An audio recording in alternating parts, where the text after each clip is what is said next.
একদিন এক রেস্টুরেন্টে দেখা মিলল একটা রহস্যময় প্রাণীর, যারা ভিড়ের মধ্যে মৃত্যুকে গ্রাস করছিল এবং পরে শিকার খুঁজছিল। কিন্তু অবাক করা বিষয় হলো, রেস্টুরেন্টে থাকা কেউই সেই প্রাণীটিকে দেখতে পেল না, কিন্তু রেস্টুরেন্টে থাকা একজন শেফ থমাস রহস্য প্রাণীটিকে দেখতে পেল। প্রাণীটিকে দেখে তার হাত পা কাঁপা শুরু করলো, কিন্তু সে মুখে শান্তিভাব রাখার চেষ্টা করে। প্রাণীটি আস্তে আস্তে থমাসের প্রেমিকার দিকে এগিয়ে গেল। থমাস তার প্রেমিকাকে বাঁচানোর জন্য তাকে একটা লিপ কিস করলো। থমাসের প্রেমিকাও সঙ্গে সঙ্গে সেই কিসটি গ্রহণ করে। এটা দেখে প্রাণীটি কিছুক্ষণ থমকে দাঁড়ালো। কিছুক্ষণ পর প্রাণীটি থমাসের একদম কাছাকাছি এসে পড়ল।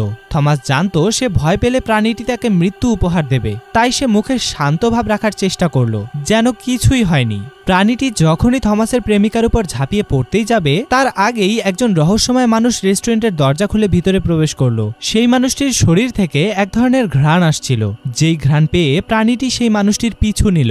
অল্প কিছুক্ষণের মধ্যেই মানুষটির কাছে আরো কিছু রহস্যময় প্রাণী আসলো এবং তাকে ঘিরে ধরলো।